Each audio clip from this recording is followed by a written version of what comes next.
Welcome to Royal Zone. The tragic dying of Princess Diana nearly 25 years in the past dispatched shockwaves around the world. As the firefighter who was first to report to the crash scene reveals her last words that send drills down his spine. But before we continue, make sure to subscribe so you never miss any future updates on the royal family. The princess used to be simply 36 when she died following an auto crash in Paris on August 31, 1997. That also killed her associate Dottie Fayed and the vehicle's driver.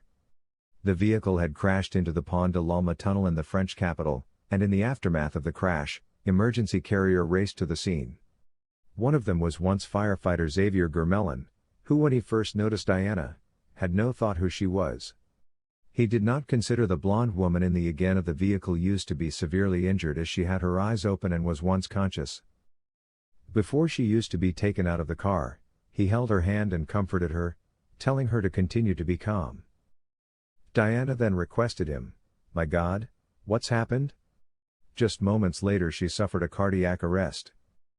Mr. Germelin until now instructed the Sun, "I massaged her coronary heart and a few seconds later she started out respiratory again.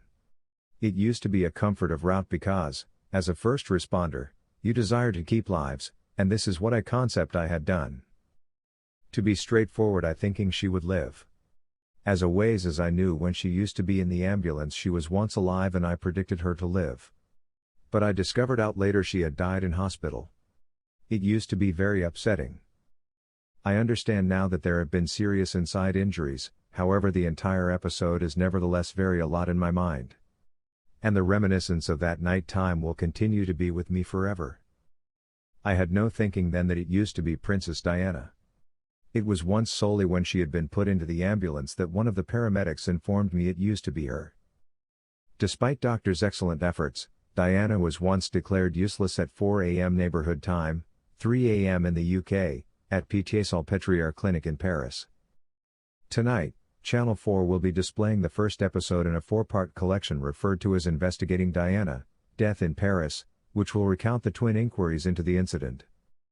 The first was once by way of the French Brigade Criminelle in 1997, the second by means of the Metropolitan Police in 2004.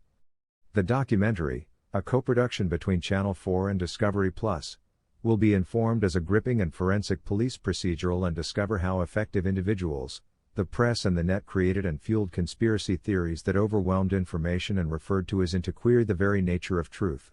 It will characteristic interviews with detectives from each forces. Some of them speak publicly for the first time. The sequence will additionally take a look at the public's insatiable demand for answers, which fueled exceptional press activity and the proliferation of online chatrooms.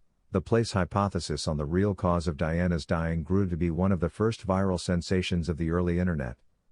As phase of her fairy tale wedding ceremony when she tied the knot with Prince Charles in 1981, Diana wore a well-known Spencer tiara. Diana's brother, Charles Spencer, later recalled how the glowing jewelry gave Diana a splitting headache on the day of her nuptials due to the fact she was once now not used to carrying the heavy set of jewels. The loss of life of Diana in 1997 noticed the 36-year-old's private and royal jewelry both given to others or passed lower back to the authentic collections. Before she used to be taken out of the car, he held her hand and comforted her, telling her to remain calm. Diana then requested him, "My God, what's happened?" Just moments later she suffered a cardiac arrest. Mr. Germelin beforehand advised the Sun, "I massaged her coronary heart and a few seconds later she began respiratory again. It was once a alleviation of route because, as a first responder, you choose to keep lives, and it is what I concept I had done. To be sincere, I idea she would live. As a long way as I knew when she was once in the ambulance she used to be alive and I anticipated her to live. But I determined out later she had died in hospital. It used to be very upsetting."